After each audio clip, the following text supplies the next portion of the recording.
IPL లో మూడవ match most awaited rivalry మనమందరం ఎంతగానో ఎదురు చూసే El Clasico Chennai super kings versus Mumbai Indians. 4 ICC captains ఒకవైపు, ఒక ఐసీసీ కెప్టెన్ ఒకవైపు. చెన్నై సూపర్ కింగ్స్ ధోని కెప్టెన్సీలో ఐపీఎల్ లోనే మోస్ట్ స్ట్రాంగెస్ట్ టీమ్ గా మారి ఇప్పటిదాకా జరిగిన 17 సీజన్లో 15 సీజన్లు ఆడి 5 ట్రోఫీలు సాధించారు.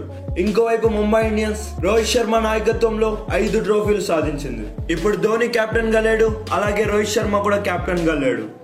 సిఎస్కే కి కెప్టెన్ గా రుతురాజ్ గైక్వాడ్, ముంబై ఇండియన్స్ కి కెప్టెన్ గా హార్దిక్ పాండ్యా. ఈ రెండు ఛాంపియన్ టీమ్స్ ఐపీఎల్ 2024 లో కాస్త వెనకడుగు వేసిన ఈసారి ఆక్షన్ తర్వాత డెడ్లియెస్ట్ కాంబినేషన్స్ తో రెండు టీంలు చాలా స్ట్రాంగ్ గా కనిపిస్తున్నాయి. లాస్ట్ ఇయర్ హార్దిక్ పాండ్యా కెప్టెన్సీని ఎవరు యాక్సెప్ట్ చేయకపోవడం వల్ల ఆడిన 14 మ్యాచ్ల్లో 4 మాత్రమే గెలిచి ముంబై ఇండియన్స్ లాస్ట్ ప్లేస్ లో నిలిచారు. ఇక సిఎస్కే ఎంతో ఫైట్ చేసినా కూడా ప్లే ఆఫ్స్ కి వెళ్ళలేకపోయింది. ఈ రెండు champions teams last year comeback ఇవ్వడంలో ఫెయిల్యూర్ అయ్యాయి. ఈసారి ఛాంపియన్స్ టీమ్స్ అంటే ఏంటో మళ్ళీ ప్రతి టీమ్ కి పరిచయం చేయడానికి సిద్ధమవుతున్నాయి ఈ రెండు teams. Chennai super kings versus Mumbai Indians మధ్య జరగబోయే ఈ హై వోల్టేజ్ మ్యాచ్ లో గెలిచి చపాక్ స్టేడియంలో తమ చక్రం తిప్పేది ఎవరు? పిచ్ రిపోర్ట్ ఎలా ఉండబోతోంది? ప్లేయింగ్ 11 ఏ విధంగా ఉండబోతోంది? స్ట్రెంగ్స్ ఏంటి, వీక్నెసెస్ ఏంటి? ఈ మ్యాచ్ కి సంబంధించిన ఈచ్ అండ్ ఎవ్రీ డీటెయిల్ నేను మీ ముందు ఉంచుతా. వీడియోలోకి వెళ్లే ముందు నాదొక చిన్న రిక్వెస్ట్. మీరు కనుక మన ఛానల్ని ఇప్పుడే ఫస్ట్ టైం చూస్తుంటే మన ఛానల్ని సబ్స్క్రైబ్ చేసుకొని గంట సింబల్ ఆన్ లో పెట్టుకోండి. ప్రతి మ్యాచ్ యొక్క రివ్యూ నేను మీ ముందు ఉంచుతా. అండ్ మోర్ ఓవర్ ఈ వీడియోకి లైక్ చేయడం మాత్రం మర్చిపోకండి. మీరు లైక్స్ చేసి నన్ను ఎంకరేజ్ చేస్తే నేను మరింత కంటెంట్ ని మీ ముందు ఉంచుతా. ఇక లేట్ చేయకుండా let's get in to the video. CSK versus MI ఈ మ్యాచ్ చెన్నైలోని చిదంబరం స్టేడియంలో జరగబోతోంది. ఫస్ట్లీ ఈ స్టేడియం గురించి మనం పూర్తిగా తెలుసుకుందాం. ఈ స్టేడియం యొక్క పిచ్ రిపోర్ట్ ఎలా ఉంటుంది అంటే, యాజ్ యూజువల్ గా అయితే స్పిన్నర్స్ ఈ స్టేడియంలో బాగా ఎంజాయ్ చేస్తారు. లాస్ట్ ఇయర్ మాత్రం అనుకున్నదంతా రివర్స్ అయ్యింది. లాస్ట్ ఇయర్ లో చపాక్ స్టేడియంలో కూడా బిగ్ స్కోరింగ్ గేమ్స్ అయితే చూసాం. మిగతా సీజన్స్ తో కంపేర్ చేస్తే లాస్ట్ ఇయర్ చపాక్ స్టేడియంలో చాలా పెద్ద టోటల్స్ రికార్డ్ అయ్యాయి. కేవలం 33% ఆఫ్ ఓవర్స్ స్పిన్నర్స్ వేశారంటే మీరే అర్థం చేసుకోండి స్పిన్నర్స్ ని లాస్ట్ ఇయర్ ఈ స్టేడియంలో ఎంత తక్కువగా వాడారు అని. అదే 2023లో చూసుకుంటే 50% ఆఫ్ ఓవర్స్ స్పిన్నర్స్ దగ్గరే వేపించేవారు. సో ఫస్ట్ మ్యాచ్ అయితే కానీ ఈ స్టేడియం యొక్క పిచ్ ఎప్పటిలాగే స్పిన్నర్స్ కి అనుకూలంగా ఉండేలా ఉంటుందా, లేదా లాస్ట్ ఇయర్ లాగా మళ్ళీ బిగ్ స్కోరింగ్ గేమ్స్ ఏమైనా ఉంటాయా? సో ఇది తెలియాలంటే ఫస్ట్ మ్యాచ్ అయ్యేదాకా మనం వెయిట్ చేయాలి. ఇక చెన్నై సూపర్ కింగ్స్ టీమ్ కి ఈ స్టేడియంలో ఎవరికి లేని రికార్డు ఉంది. ఈ స్టేడియంలో సిఎస్కే కి ఏకంగా 70% విన్ రేట్ ఉంది. మిగతా అన్ని టీమ్స్ తో కంపేర్ చేసి చూస్తే హోమ్ గ్రౌండ్ లో ఇంత అడ్వాంటేజ్ ఉండడంలో సిఎస్కేనే టాప్ లో ఉంది. ఇక ఇంకో విషయం, చపాక్ స్టేడియం ఈ సీజన్ లో పొరపాటున స్పిన్నర్స్ కి అనుకూలించిందా? ఇక సిఎస్కేని ఆపడం ఎవ్వరి తరం కాదు. ఎందుకంటే సిఎస్కే దగ్గర సాలిడ్ స్పిన్ అటాక్ ఉంది. అశ్విన్, నూర్ అహ్మద్, రవీంద్ర జడేజా లాంటి వరల్డ్ క్లాస్ స్పిన్నర్స్ ఉన్నారు. చపాక్ స్టేడియంలో రెండు టీమ్స్ యొక్క స్టాట్స్ ఎలా ఉన్నాయో ఇప్పుడు చూద్దాం. చపాక్ స్టేడియంలో ముంబై ఇండియన్స్ ఇప్పటిదాకా 15 మ్యాచ్లు ఆడితే 8 మ్యాచ్లు గెలిచారు, 7 మ్యాచ్లు ఓడిపోయారు. ఇక విన్ రేట్ విషయానికి వస్తే 53% ఉంది. సో ముంబై ఇండియన్స్ కి చపాక్ స్టేడియంలో కూడా డీసెంట్ అడ్వాంటేజ్ ఉందనే చెప్పుకోవచ్చు. ఇక సిఎస్కే కి చపాక్ స్టేడియంలో 71 మ్యాచెస్ ఆడితే 50 మ్యాచ్లు గెలిచారు, ఇక 21 మ్యాచెస్ ఓడిపోయారు. ఇక విన్ రేట్ చూసుకున్నా అమాంతంగా 70 ఉంది. So it is clear, home ground లో సిఎస్కే తీసుకున్నంత అడ్వాంటేజ్ మరో ఏ ఒక్క టీం తీసుకోలేదు. సో ఈ స్టేడియంలో మనం ఒకప్పటి పిచ్ అయితే 160+ అయితే స్కోర్ ఎక్స్పెక్ట్ చేయొచ్చు. లేదు as usual last year pitch లాగా ఉంటే 180+ స్కోర్ అయితే ఎక్స్పెక్ట్ చేయొచ్చు. ఇక రెండు టీమ్స్ యొక్క స్ట్రెంగ్స్ అండ్ వీక్నెసెస్ ఎలా ఉన్నాయో ఇప్పుడు చూద్దాం. సిఎస్కే కున్న ఒక బిగ్గెస్ట్ స్ట్రెంగ్త్ వాళ్ళ స్పిన్ అటాక్. రవిచంద్రన్ అశ్విన్ కి చపాక్ స్టేడియం ఎప్పటి నుంచో హోమ్ గ్రౌండ్ కాబట్టి ఈ స్టేడియంలో చాలా ఎక్స్పీరియన్స్ ఉంటుంది రవిచంద్రన్ అశ్విన్ కి. ఇక అశ్విన్ తో పాటు నూర్ అహ్మద్ అండ్ జడేజా కూడా క్రూషియల్ రోల్ ప్లే చేయబోతారు. ఇక ఇంకో స్ట్రెంగ్త్ వాళ్ళ ఓపెనింగ్ పేర్. 2023లో Ruturaj Gaikwad and Devon Conway as a openers గా ఎంత విధ్వంసం చేశారో మనం అందరం చూసాం. అయితే లాస్ట్ ఇయర్ కాన్వే లేకపోవడంతో సిఎస్కే ఓపెనింగ్ పేర్ కాస్త వెనకబడిందనే చెప్పుకోవచ్చు. కాన్వేని మళ్ళీ తిరిగి టీంలోకి తీసుకున్నారు కాబట్టి కాన్వే అండ్ గైక్వాడ్ లో ఓపెనింగ్ పేర్ మళ్ళీ వర్కౌట్ అవుతుందో లేదో చూడాలి. 2023లో వీళ్ళిద్దరూ ఆడిన 16 ఇన్నింగ్స్ లోనే 756 రన్స్ స్కోర్ చేశారు. సో ఇదే కంబ్యాక్ అనే ఈ సీజన్ లో ఇచ్చారు అంటే సిఎస్కే కి తిరిగి ఉండదని చెప్పుకోవచ్చు. ఇంకో స్ట్రెంత్ ఏమిటంటే ఆల్మోస్ట్ 7th 8th పొజిషన్ దాకా బ్యాటింగ్ చేసే ఎబిలిటీ ఉన్న ప్లేయర్స్ ఉన్నారు. ఇక వీక్నెస్ విషయానికి వస్తే డెత్ ఓవర్ బౌలింగ్. పతిరానా ఒక ఎండ్ నుంచి ఎక్సలెంట్ స్పెల్ వేస్తే డెత్ ఓవర్స్లో పతిరానాకి ఎక్స్పెక్ట్ చేసేంత సపోర్ట్ ఇచ్చే ప్లేయర్స్ కనిపించట్లేదు.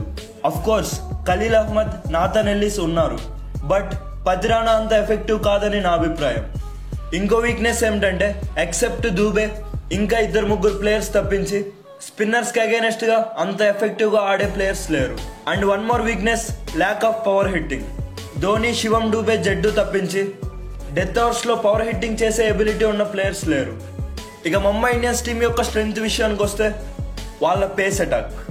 ఫస్ట్ మ్యాచ్లో బూమ్రా, హార్దిక్ ఉండరు కాబట్టి మరీ అంత ఎఫెక్టివ్గా ఉండకపోవచ్చు వాళ్ళ పేస్ అటాక్. కానీ పవర్ ప్లేలో మాత్రం ఇచ్చి పడేసే బౌలర్స్ ఉన్నారు. Deepak Chahar, Trent Boult. Power ప్లేలో వీళ్ళు వేసినంత మంచిగా ఏ బౌలర్స్ వేయలేరు. అండ్ నెక్స్ట్ థింగ్, వీళ్ళ top order Rohit Sharma, Ryan Rickelton, Tilak Varma, Suryakumar Yadav. ఇది కదా అసలైన లైనప్ అంటే. ప్రతి ఒక్కరూ పవర్ హిట్టింగ్ చేసే ఎబిలిటీ ఉన్న ప్లేయర్స్. ఇక ఈ పర్టికులర్ మ్యాచ్ లో ముంబై ఇండియన్స్ టీం యొక్క వీక్నెసెస్ ఏమిటంటే that is definitely Hardik Pandya లేడు, బూమ్రా లేడు. వీళ్ళిద్దరు లేని లోటు ముంబై ఇండియన్స్ కి ఖచ్చితంగా కనిపిస్తుంది. అండ్ ఇంకో వీక్నెస్ ఏమిటంటే ముంబై ఇండియన్స్ ఆడే ఫస్ట్ మ్యాచ్ లో ఎక్కువ సార్లు ఓడిపోతూ ఉంటుంది. ముంబై ఇండియన్స్ ఇప్పటిదాకా ఆడిన 17 ఓపెనింగ్ మ్యాచెస్ లో 12 ఓపెనింగ్ మ్యాచెస్ ఓడిపోయారు, కేవలం 5 మాత్రమే గెలిచారు. అన్డౌటెడ్లీ ఇది కూడా ముంబై ఇండియన్స్ టీం యొక్క ఒక వీక్నెస్ అనే చెప్పుకోవచ్చు. చూద్దాం మరి ఈసారి కూడా ఆనవాయితీ ప్రకారం ముంబై ఇండియన్స్ ఫస్ట్ మ్యాచ్ ఓడిపోతారా లేదంటే గెలుస్తారా. ఇక ఈ రెండు టీమ్స్ యొక్క హెడ్ టు హెడ్ విషయానికి వస్తే ఆడిన 37 మ్యాచెస్ లో 20 సార్లు ముంబై ఇండియన్స్ గెలవగా 17 సార్లు మాత్రమే సిఎస్కే గెలిచింది. సో హెడ్ టు హెడ్ లో పై చేయి మాత్రం ముంబై ఇండియన్స్ దే ఉంది. ఇప్పుడు రెండు టీమ్స్ యొక్క ప్లేయింగ్ 11 ఏ విధంగా ఉండబోతుందో చూద్దాం. ఫస్ట్లీ సిఎస్కే టీం యొక్క ప్లేయింగ్ 11 విషయానికి వస్తే ఓపెనర్స్ గా Ruturaj Gaikwad, Devon Conway. As a opener గా రచిన్ రవీంద్ర ఆడే అవకాశం కూడా ఉంది, బట్ మాక్సిమం డెవాన్ కాన్వేనే ఆడిస్తారని నేను అనుకుంటున్నా. ఇక వన్ డౌన్ లో రాహుల్ త్రిపాఠిని ఆడిపిస్తారని నేను అనుకుంటున్నా. ఎందుకంటే లాస్ట్ ఇయర్ మనం చూసాం ఎస్ఆర్హెచ్ తరపున ఆడేటప్పుడు వన్ డౌన్ లో వచ్చి ఎంత మంచి పవర్ హిట్టింగ్ చేశాడు. ఇక నెంబర్ 4th పొజిషన్ లో స్పిన్నర్స్ కి యముడు, శివం డూబే, తర్వాత దీపక్ హుడా, తర్వాత ఆల్రౌండర్ శామ్ కరణ్, తర్వాత పొజిషన్ లో Ravindra Jadeja. And next place లో సిఎస్కే ఫ్యాన్స్ అందరూ ఎదురు చూసే మనిషి మహేంద్ర సింగ్ ధోని, తర్వాత అశ్విన్, నూర్ అహ్మద్, పతిరానా. ఇక ఇంపాక్ట్ ప్లేయర్స్ విషయానికి వస్తే ఖలీల్ అహ్మద్ కానీ విజయ్ శంకర్ కానీ పెట్టుకుంటారు. డిఫెండింగ్ చేసేటప్పుడైతే ఒక ప్లేయర్ని, చేజింగ్ చేసేటప్పుడైతే ఒక ప్లేయర్ని యూజ్ చేసే అవకాశం ఉంది. ఇక ముంబై ఇండియన్స్ టీం యొక్క ప్లేయింగ్ 11 విషయానికి వస్తే ప్లేయింగ్ 11లో హార్దిక్ పాండ్యా, జస్ప్రీత్ బుమ్రా అయితే ఉండరు. ఓపెనర్స్ గా Rohit Sharma, Ryan Rickelton. Opener గా విల్ జాక్స్ ఆడతాడని నేను ముందు వరకు అనుకున్నా, బట్ రయాన్ రికల్టన్ కి కూడా ఓపెనర్ గా చాలా మంచి రికార్డు ఉంది. సో రోహిత్ శర్మతో పాటు రయాన్ రికల్టన్ ఆడతాడని నేను అనుకుంటున్నా. ఇక వన్ డౌన్ లో తిలక్ వర్మ వచ్చే ఛాన్సెస్ చాలా ఎక్కువగా ఉన్నాయి. ఎందుకంటే సౌత్ ఆఫ్రికాతో జరిగిన సిరీస్ లో వన్ డౌన్ లో వచ్చి బ్యాక్ టు బ్యాక్ సెంచరీస్ చేయడం మనం చూసాం. ఇక 4th పొజిషన్ లో సూర్యకుమార్ యాదవ్, 5th పొజిషన్ లో విల్ జాక్స్, 6th పొజిషన్ లో నామందిర్, తర్వాత ప్లేయర్ రాబిన్ మిన్స్, తర్వాత Mitchell Santner, next Karan Sharma, Deepak Chahar, Trent Boult. ఇక ఇంపాక్ట్ ప్లేయర్ గా రీస్లీ టోప్లేని ఆడించే అవకాశం అయితే ఉంది. సో రెండు టీమ్స్ యొక్క ప్రెడిక్టెడ్ ప్లేయింగ్ 11 అయితే ఈ విధంగా ఉండనుంది. సో ఓవరాల్ గా ప్లేయింగ్ 11, స్ట్రెంగ్స్ అండ్ వీక్నెసెస్, స్టేడియంలో ప్రతి టీం యొక్క రికార్డ్స్, ఇంకా ఈ మ్యాచ్ కి సంబంధించి పూర్తి డీటెయిల్స్ ఇప్పుడు తెలుసుకున్నారు కదా. ఇప్పుడు మీకు ఏ టీం గెలుస్తుందని అనుకుంటున్నారో తప్పకుండా కామెంట్ చేయండి. ఇక ఈ మ్యాచ్ ఫేవరెట్స్ గా అయితే సిఎస్కే ఉండే అవకాశం ఉంది. ఎందుకంటే హార్దిక్ పాండ్యా, జస్ప్రీత్ బుమ్రా ముంబై ఇండియన్స్ టీంలో లేరు. And more over Mumbai Indians first match గెలిచినట్టు పెద్దగా రికార్డ్స్ లేవు. సో ఇది కేవలం నా ఒపీనియన్ మాత్రమే. సో ఇక్కడ దాకా నా వీడియో చూసారు అంటే నా వీడియో మీకు ఎక్కడో ఒక దగ్గర నచ్చే ఉంటుంది. సో మన ఛానల్ని సబ్స్క్రైబ్ చేసుకొని గంట సింబల్ ఆన్లో పెట్టుకోండి. అండ్ మరీ ముఖ్యంగా ఈ వీడియోకి లైక్ చేసి నన్ను సపోర్ట్ చేయడం మర్చిపోకండి. So that's it for today. Thanks for watching.